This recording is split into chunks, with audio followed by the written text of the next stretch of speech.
एही में ही में नया नया लुहलु पतई पेड़ बुझाई कि पतई झाड़ दल सुख गइल है रे चैता। अरे चैत में चसक लेगो हम सुबह के आज रिलीज कइले बानी। वाह 5 बजे सुबह के चैत में चसकल का चसकल बार सब देखम सुदर्शन यादव ऑफिशियल चैनल पे मिली। चैत में कोची कोची चसकल बा वो गीतिए के नाम है चैत में चसकल सुदर्शन यादव ऑफिशियल चैनल पे मिल जाए। ई चैत जनबा से कितना सुंदर चीज बा, कितना रसदार महीना है। ई महीना के खाली वर्णन करम तो रस भी गे लगे। ई चैत में पेड़ पतई झारेला लगे कि पेड़ में सुखा गई आ तुरम न तब फट से दूध फेंकते हैं। अरे चैत में मरीचो मीठ हो जाला हो। ई चैत के महीना ऐसन बा कि बलमुआ कटरी करके आइल बड़े आ मेहरारू सोचता कि राजा हमर थकल बड़े तनी देह दबा दी। दो रस प्यार बहले सांझ के गर्मी लगी हिन सहरे जाड़ा लगी। मर्दवा गर्मी से परेशान बा आ मेहरुआ देह दबावतारी। मर्दवा झठेर के फट फट फट तू देह दबावतारू दे दे तू देह दबावे लड़ू के घिउ खाए खींच दे खीस में मेहरारू ओने महमूद के ना ना सुतो मर्दावा एने महमू आ मेहरारू ओने महमू। ला भाई चैत के दिन है आ जोश 12 बजे के बाद रात गिरी नू तो सिहरावन ज्योति तो मरद मेहरारू दोनों घुस के लगी गए। घुसू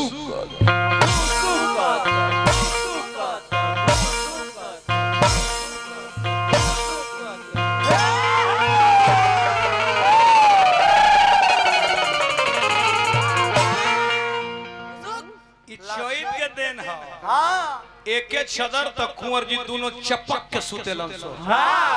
ऊपर से देखम त लागे कि एके गो सुतल ह। अच्छा दरिया खींची ने तो पुल देना दूगो निकल जाए।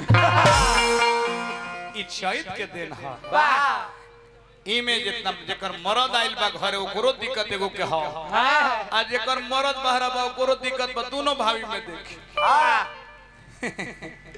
मर्दावा का तेरे सुना हो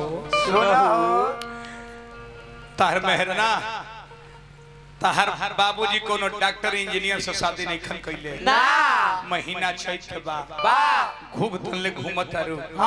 हम ही किसान के बेटा खेत में तीसी मसूरी गेहूं रहरी केराव खेसारी सब जियान हो जाई काट के घर में धो देबो। सारा लोग घर में अपन धरे में लागल बड़ा आ तू बड़ो घूग तान के खाली लिपस्टिक लगा के घूमत। हे प्राण प्यारी हे प्राण प्यारी हंसुआ उठावो उठावो आए दादा। अरे हाय देखा छमका मत हे प्राण ये तेरी न कर हे प्राण प्यारी कटनी करे चलो चल ना जइबे चले पत्तो ना कटबे काहे न जेबे काहे न देबे काहे जइबे काहे न जेबे के हम ना जाई काहे न जेबू काहे हां एगो हमारे लड़का फैका बा हां हाय भसुर जी हाय हाय भसुर जी खाली सूत के खाई है। भैया बड़े देख देख भैया की हिस्सा करो इसका तो घर में बंटवारा हो जाए। हां चश्मा लागे लो हाले भैया के बोसिर के ऑपरेशन हो इना नहीं कट ना जी छोड़ हम दे कहते हैं कि तू चल चल खेतवा में जियान हो जाए तो नथुनी खा से ना जाइबू अरे करो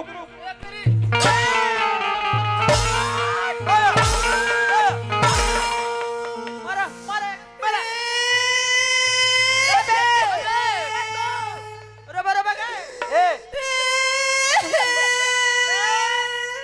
रो बे मायरे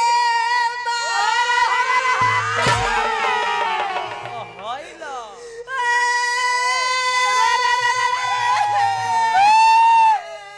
चश्मा टूटल ना जेबे कटी जा तारू ना जेबे कितना ठहरे अरे भैया के ऑपरेशन भाई देखी रउआ के चलते मेहरारू के मार के बर्बाद ना कर। हां सुनी चली रउआ कि बीमारी वाला देह हां मत कटिया करम हां हमनी दोनों व्यक्ति काटम हां अरे वो खाली आरी पर निहुर हम चल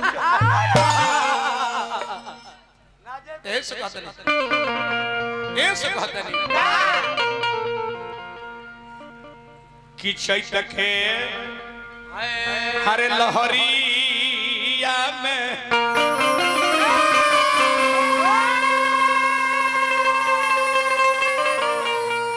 हर तोरो सब बेरिया में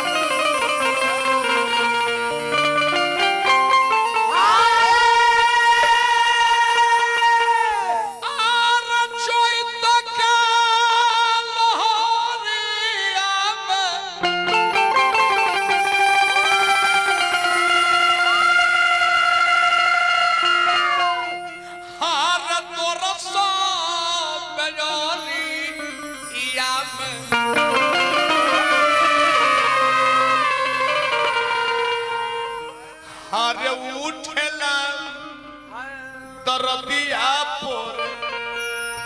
पोर रे चैता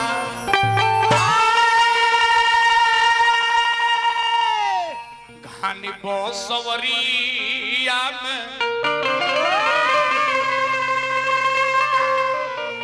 पिया परदेश में होखस हां मेहरारू बेचारी घरे होखे हां कोयल जब कुहुक जाइनु हां करेजा में आके धंस जाई दो रस यार है रे घानी बसवरिया में अरे बोले कोई लरिया से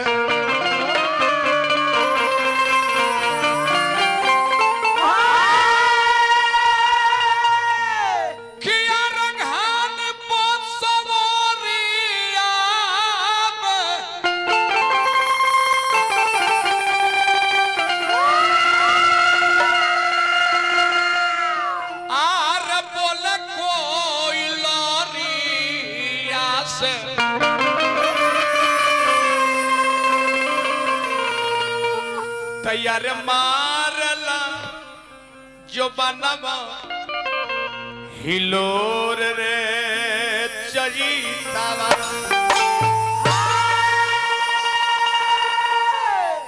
मेहरारू मैक से चोंगा से आवाज जाता चैता एक जगह गवाता कहत चैता बुझाता कि गाड़ी गावल जाता काहे से कि रही तन बलमुआ घरे कि यार चैता गववती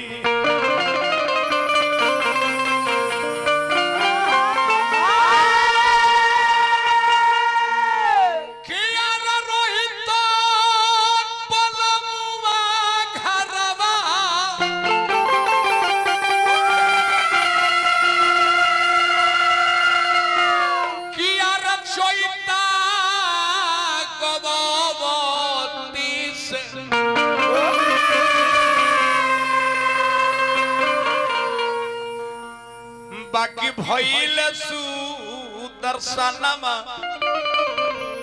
कठोर रे चैतावा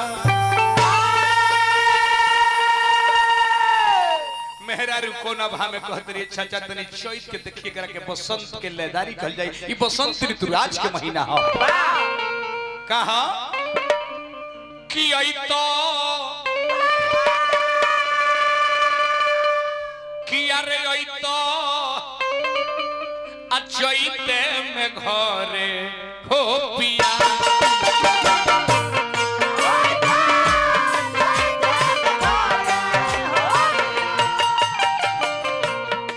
चैत ऐसा महीना बा की लेदारी का ही बात कही है महीना के खाली वर्णन करी ई महीना ऐसा बा इमे हर जीव पगला ले हर जीव एगो जीव बा जे चैत में ना पगलाए उ कवन हां उ कुकुर कार्तिक में पगला लन सब बाकी ओहो घरी परमसिया देखत तरफ सब और ही बना के आवे दा ओई तो चैत में घरे हो पिया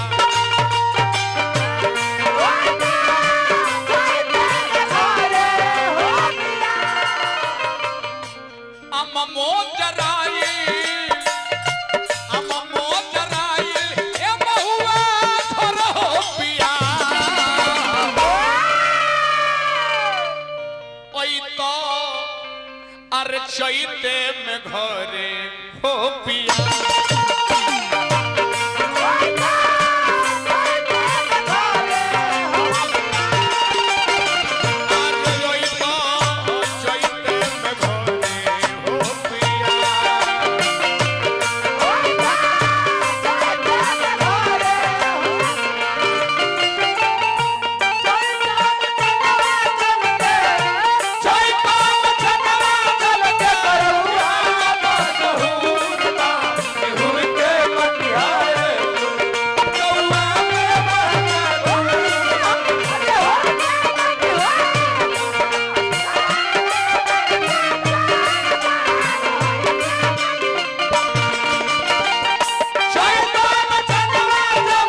रहनी है रहन के गुमाला हमरा देवे तो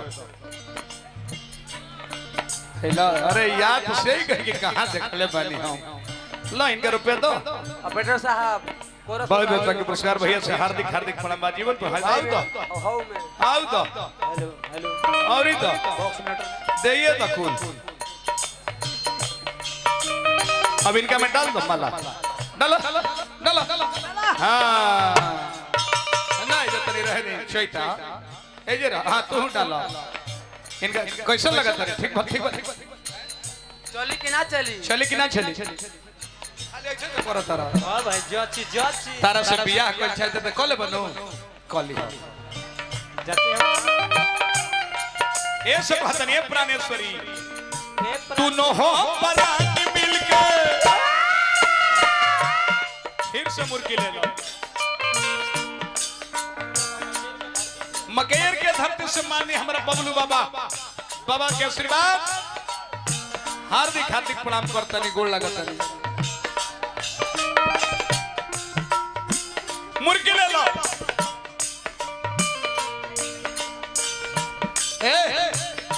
तू न हो परानी मिलके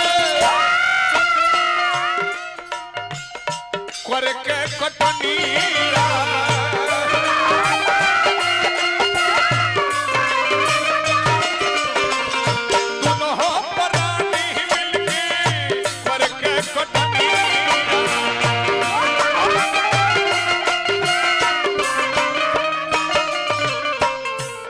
सुना दोनों प्राणी कटनी करे छले के बाद चैत में बड़ा कड़ा घाम होला अरे तनी पानी ले लिया हो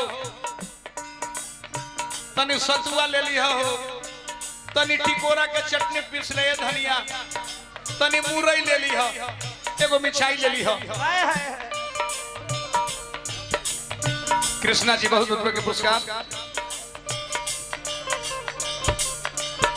अमनौर निवासी डॉक्टर अभिषेक यादव जी को पुरस्कार हार्दिक हार्दिक तू न हो परानी मिलके करके कटनी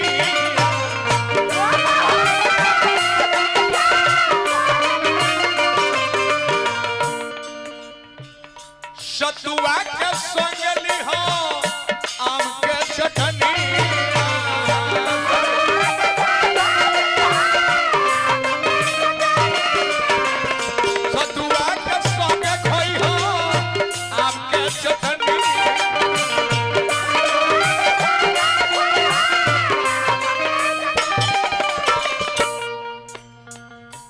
कोरा में सुते के मन कोरा में सुते के मन अरे कोर हो पिया ओई हो अचैते में घरे हो पिया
संदीप राय मकेर के धरती से बहुत बहुत के पुरस्कार देने हार्दिक प्रणाम लालबू भाई हमारा विनोद भाई पुरस्कार दिले बने हमारा शिशु जी बड़ी सुंदर क्षेत्र के उभरता हुआ सितारा, बहुत बहुत रुपए के पुरस्कार जब भगवान पद प्रतिष्ठा बना रहे हैं। ऐसे कह तरीका बीडीसी भाई हमारे परम प्रेमी, बहुत बहुत रुपए के पुरस्कार, हार्दिक हार्दिक प्रणाम। बबलू बाबा की ओर से हमारा रेशमा के मिलल बा बड़ी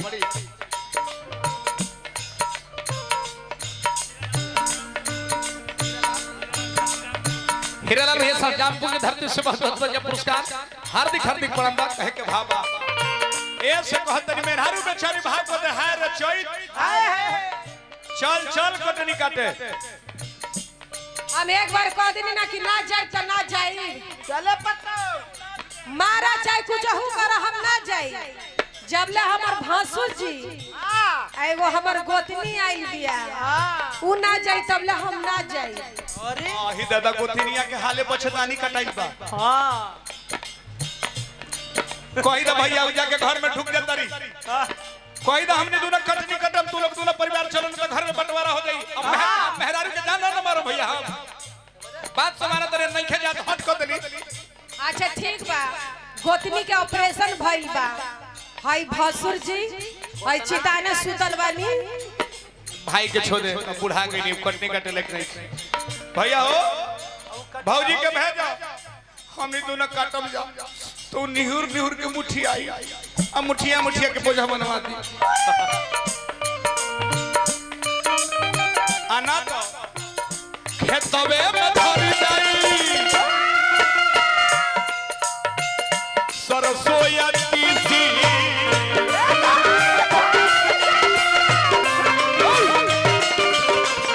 खेतवे में धर जाई सरसों या तीसी।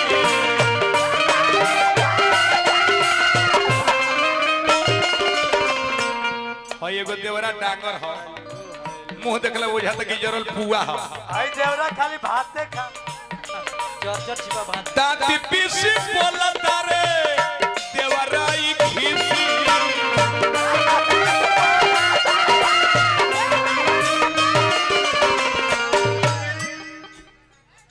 बसंत बाजार से हमारा हरिंदर राय जी तोला इशारा के बुझा। कन्हाई ठाकुर जी को से पुरस्कार बला पद प्रतिष्ठा बना रहे। अरे हमारा डॉक्टर साहब विवेक बाबू,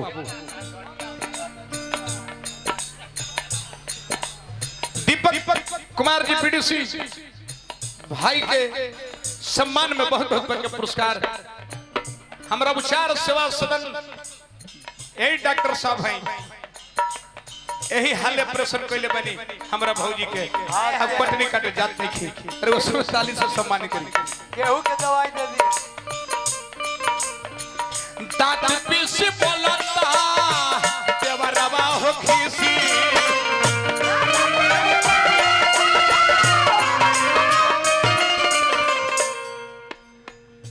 मूर्छा थरेसर में,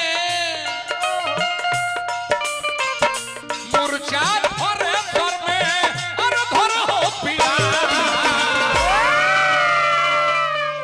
ओई तो अरे चैते में घरे हो पिया।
देखा तू गौनाई छोड़ के 4 गो बकरी रखला पोसला घरे बढ़िया रहे ऐसे कहते मास्टर मुना हो मनाई कोई से मन के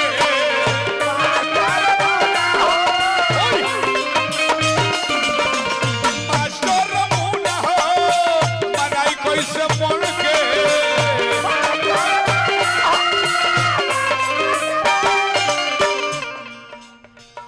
सैया सुदर्शन चोली को सत्ता जो बन के सैया सुदर्शन चोली को सत्ता जो बन के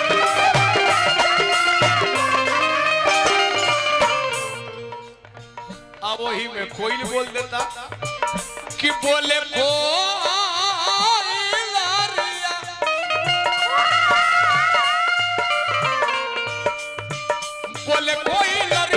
बोले कोई लरिया दीवार हो पिया तो यही तो अरे चैते में घरे